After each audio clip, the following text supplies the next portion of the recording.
Comparison between low-flow priapism and high-flow priapism. Low-flow priapism is the most common.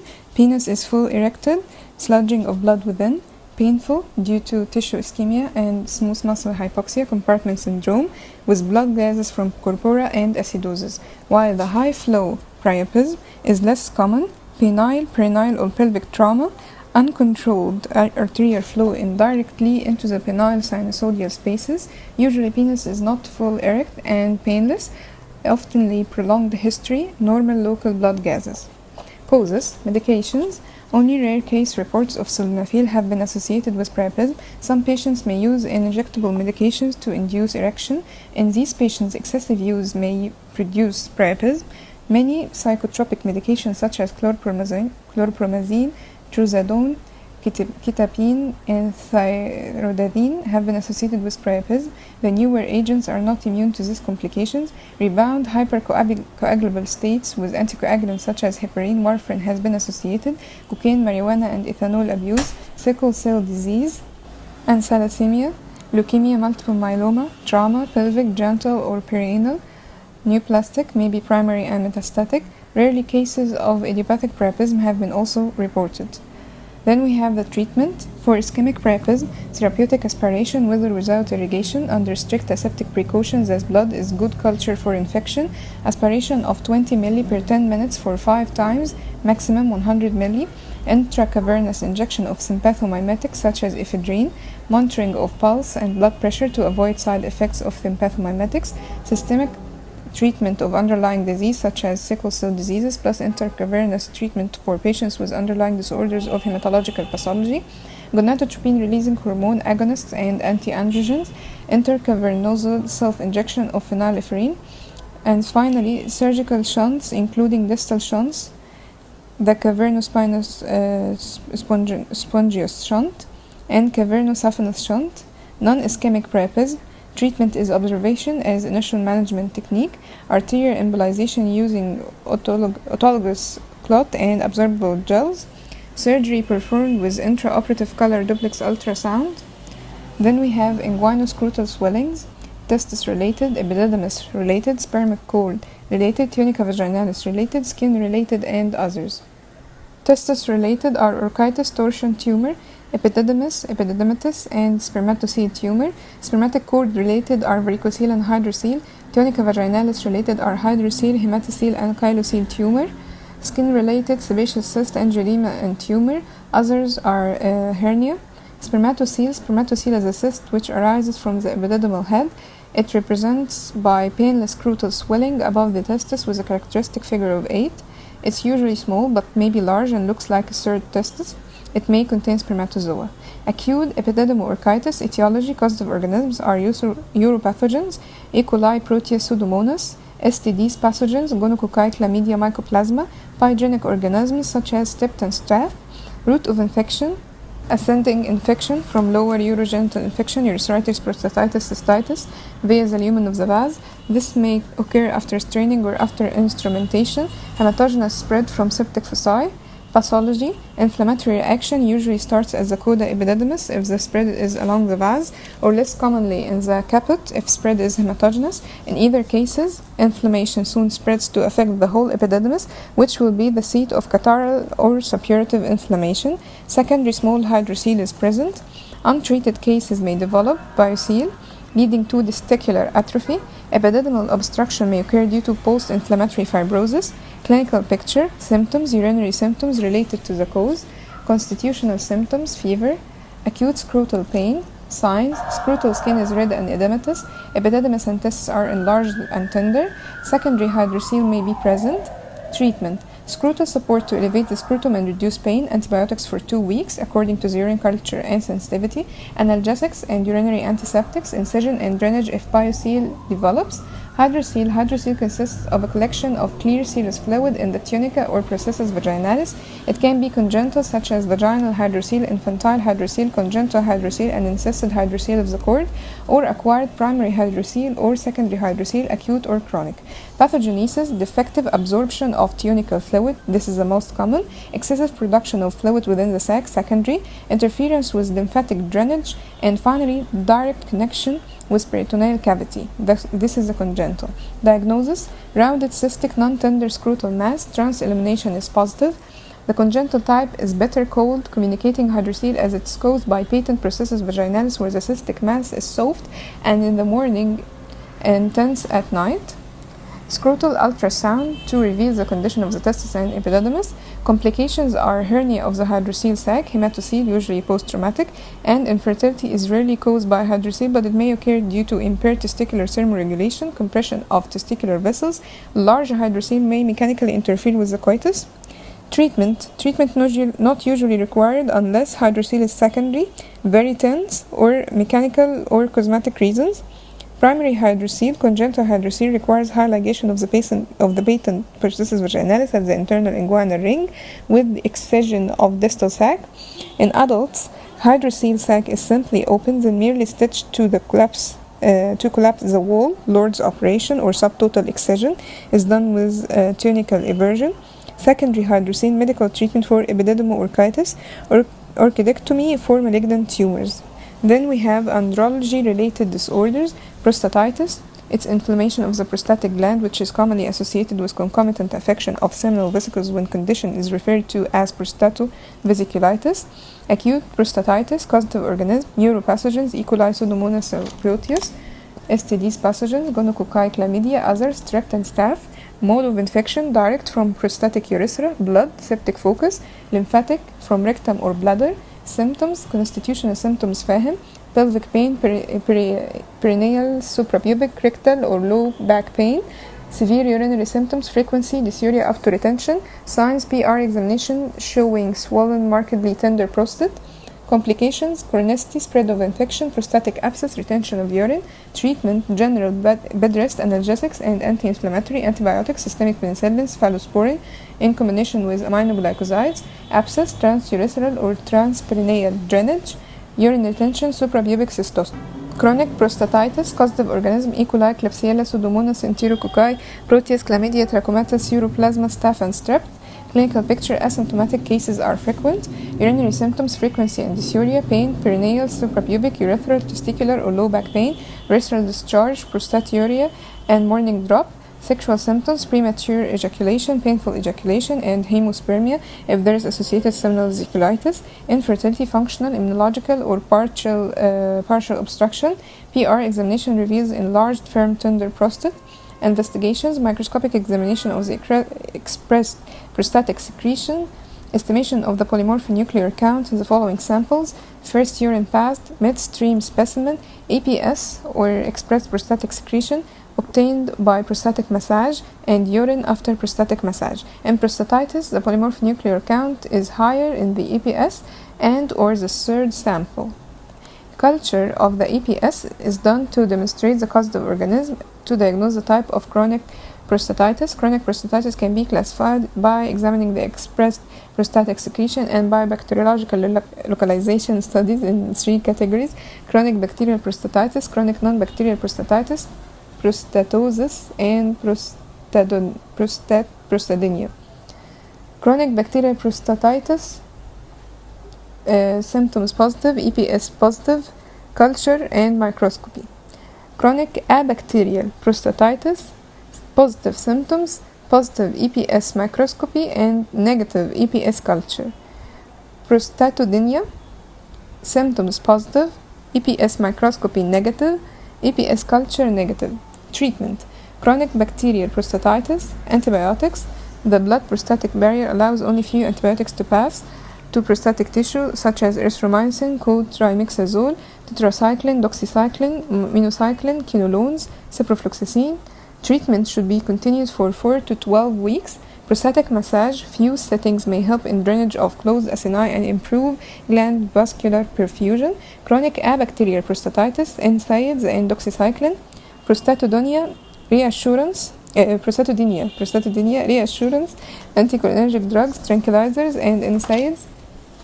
Then we have erectile dysfunction. Erectile dysfunction, it's the persistent inability of male to obtain or to maintain a quality of erection sufficient to permit coitus to be initiated or to be completed. Etiology, it's due to Psychogenic or organic disorders. Psychogenic factors were previously thought to be dominant. Following recent progress in diagnostic techniques, more than 60% of cases have organic problems. Psychogenic erectile dysfunction, whether due to interpersonal factors, developmental factors, affective factors, cognitive factors. Developmental factors: gender identity conflict, traumatic childhood experiences, negative family attitude towards sex, paternal and maternal dominance, homosexuality, Oedipal complex. Interpersonal factors: divergent sexual preferences, excessive hatred, dislike female figure, distrust of the partner, marital relationship conflicts. Affective factors: anxiety, depression, guilt, phobia, STDs, whether from STDs or pregnancy or failure. Cognitive factors: sex ignorance, misinterpretation about articles, books, or talks about sex, acceptance of cultural and religious orders. Organic erectile dysfunction, vascular causes, and neurogenic causes. Vascular causes: arterial disorder, atherosclerosis, embolism, trauma, Leriche syndrome. Venous disorders: venous leakage, failure of corporal veno-occlusive mechanism, cavernous space disorder, fibrosis, post-priapism, or Peyronie's disease. Neurogenic causes: central and peripheral neuropathy, central cerebrovascular accident, multiple sclerosis, spinal cord injury. Endocrinal causes: diabetes, hypogonadism, such as Klinefelter, hyperprolactinemia, myxedema, drug-induced antihypertensives, addictive agents, alcohol, marijuana, heroin, estrogen and anti-androgens, psychoactive drugs, high dose of major tranquilizers and antidepressants.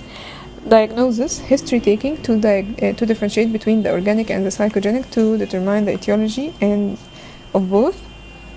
Psychogenic: sudden onset, intermittent course, short duration, morning erections are present and of good quality. Erection at non-coital occasions is present. History of hypertension and diabetes is less frequent, while organic erectile dysfunction: gradual onset, progressive course, long duration, morning erections are absent or weak, erection at non-coital occasions is absent, and finally, history of hypertension or diabetes or other chronic diseases is usually positive. Examination: general, endocrinal, secondary sexual characters and gynecomastia, vascular, blood pressure and pulse, neurological sensation and reflexes, others, surgical scars, local, penis, Peyronie's disease, penile size, pulse, urethral orifice, scrotum, testis size and consistency, PR, prostate and seminal vesicles. Then finally we have cremasteric reflex, scrotal reflex, bulbocavernosus reflex. Diagnostic procedures for erectile dysfunction: we have lab, nocturnal penile tumescence monitoring, penile vascular studies, and then we have treatment. Okay, laboratory investigations: all patients must be subjected to fasting and postprandial blood sugar, serum testosterone and prolactin level. According to the clinical suspicion, some patients may need lift and kift, T3 and TIFT, T3, T4, TSH. Nocturnal penile tumescence, NPT monitoring, normally during rapid eye movement stage of sleep, penile erection occur. In adolescents, this happens 4 to 5 times per night, duration of 15 to 20 minutes each. It tends to decrease in duration and frequency with age, eliciting the occurrence of these erections during sleep help to differentiate between the organic and psychogenic.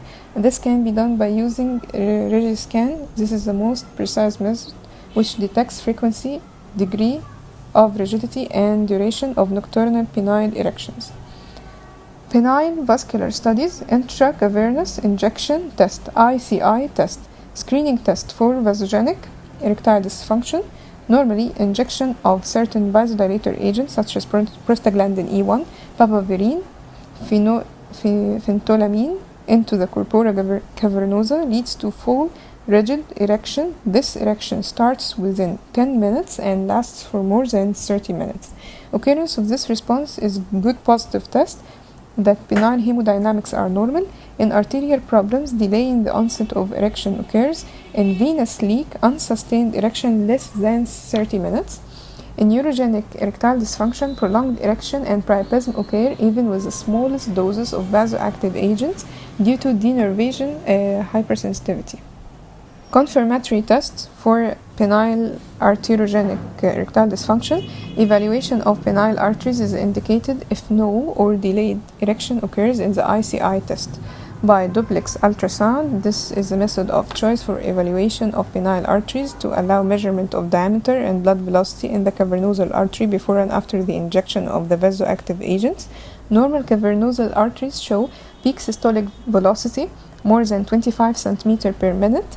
Diameter increase after ICI by more than 75%. Selective internal pudendal angiography. This is an invasive procedure performed only before arterial surgery. Confirmatory test for venogenic erectile dysfunction indicated if venous leak is suspected by no or unsustained erection by ICI test. Duplex shows normal cavernosal arteries with elevated end diastolic velocity more than 5 cm per second. Cavernosometry. Saline is injected intracavernously after ICI at rate that induces and maintains rigid erection.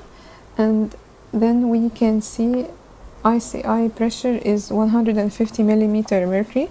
Normally induction rate is less than 40 milli per minute. Maintenance rate is less than 15 milli per minute.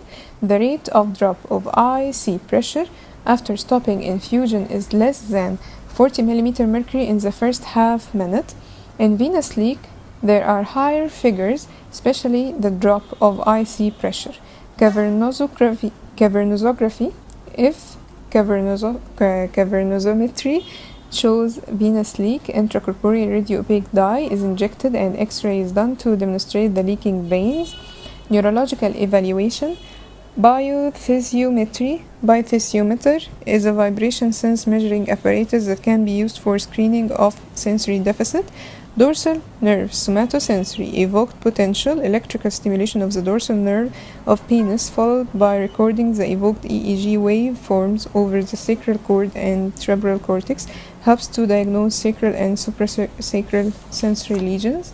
Treatment of choice depends upon etiology, age of patient, spouse, associating disease, availability, cost, choice of the patient. Management of the cause. Specialized psychiatric treatment for deep psychic erectile dysfunction, quit smoking, alcohol addiction, control diabetes, hypertension, testosterone or gonadotropins for hypogonadism, bromocriptine for hyperprolactinemia, switching to safe medications in drug-induced erectile dysfunction. Sex therapy. Indications: treatment of performance anxiety in psychogenic erectile dysfunction, principles of sex therapy, sex education, mutual responsibility about any sexual disorders, establishment of proper physical and psychological stimulation, elimination of marital relationship difficulties, systemic desensitization, Master and Johnson's technique, sensate focus stages, medical treatment, empirical treatment, aphrodisiac, herbals and other forms of primitive medicine, androgens, testosterone, phosphodiesterase inhibitors, selective cavernous tissue dilator, contraindicated in cardiac patients receiving nitrates, such as sildenafil, Viagra, vardenafil, Levitra, and tadalafil Cialis, alpha-adrenergic blockers, yombine presynaptic A2 blocker, phentolamine alpha-1 and 2 blocker, potassium channel openers, minoxidil, opioid receptor antagonist, naltrexone, dopamine receptor agonist, trazodone and apomorphine, beta-adrenergic stimulant, isoxazoline, intracavernous injection therapy, ICI therapy. They are trained at ICI self-injection that can be used before desired intercourse. Prostaglandin E1, papaverine, phentolamine can be used separately or in combination. Indications: psychogenic and mild vascular erectile dysfunction. Complications: prolonged erection 2 to 6 hours, priapism more than 6 hours, treated by repeated aspiration of blood from the corpora. ICI of symptomatic ephedrine. If erection persists, shunt operation may be done. Penile pain, corporal fibrosis. Transurethral alprostadil using special applicator. Prostaglandin E1 pellet can be introduced transurethral to induce penile erection. Although results are inferior to the intracavernous injection therapy, patients who are not happy with self-injection may prefer this line of treatment. External vacuum and constriction devices. The idea of this type is to induce erection using a vacuum device, maintain erection using rubber band applied to the base of the penis. Surgical management. In penile vascular surgery, in arteriogenic erectile dysfunction, proximal artery disease, internal iliac reconstruction, distal artery disease, anastomosing inferior epigastric artery to penile arteries. In venogenic erectile dysfunction, ligation of deep dorsal vein with its tributaries in addition to the cavernosal and crural veins, arterialization of the deep dorsal vein using inferior epigastric artery. Number 2, penile prothesis. Artificial cylinders or rods are placed in the corpora cavernosa to induce erection-like state. Indications: all intractable causes of erectile dysfunction in which other lines of treatment failed or are simply unavailable. Advanced diabetic erectile dysfunction, venogenic, neurogenic, post-priapism, Peyronie's disease, long-standing resistant psychogenic erectile dysfunction. Types: we have rigid, malleable rods, and inflatable protheses. The rigid are obsolete, malleable are popular. Ejaculatory dysfunction. We have premature ejaculation and retarded ejaculation. Premature: inability of the male to control his ejaculatory reflex so that he can satisfy his wife in at least 50% of their coital connections. Retarded: inability of the male to reach orgasm intravaginally despite an adequate erection quality. Incidence of premature ejaculation, very common condition affecting about 40% of the patients. Etiology: psychogenic causes more than 90%, organic causes less than 10%, such as drug-induced sympathomimetics, neurological disorders, hypersensitive glands penis, mitral stenosis, and neuropathies. Mitral MS is for multiple sclerosis, chronic pelvic congestion, chronic prostatitis. Psychogenic causes are conditioned prematurity. This occurs when early sexual experiences have been with prostitutes through petting or chronic heavy masturbation, subconscious hatred towards females, anxiety and over-concern about partner satisfaction, unresolved marital problems. Then we have retarded ejaculation. The incidence is uncommon problem. Etiology: psychogenic and organic, drug-induced, narcotics, sympatholytics, and alcohol, neurological disorders, neuropathy, spinal cord injury. Psychogenic causes: obsessive compulsive disorder, repressed hostility, phobias, fear of pregnancy, religious guilt feelings, fear of soiling the partner with semen, Oedipal fears of retaliation. Treatment: for premature ejaculation, minimizing penile receptivity using condom, local anesthetics, and distractive thinking. Sex therapy: squeeze technique. Wife stimulates the penis, then squeezes the glands firmly when the husband is about to ejaculate. The cycle is repeated several times. Start-stop technique. Stimulation is stopped before ejaculation is inevitable and then resumed once more. Drugs: SSRIs, selective serotonin reuptake inhibitors, and anafranil. Treatment for retarded ejaculation: sex therapy and electrovibratory stimulation. Sex therapy: sensate focus exercises, desensitization by allowing patient to masturbate up to ejaculation on his own first, then with his wife, then outside the vagina to resolve his fear of intravaginal ejaculation, then finally normal intervaginal ejaculation is tried. Electrovibratory stimulation: this is done to obtain semen sample to be used for artificial insemination when fertility is desired. And this concludes andrology.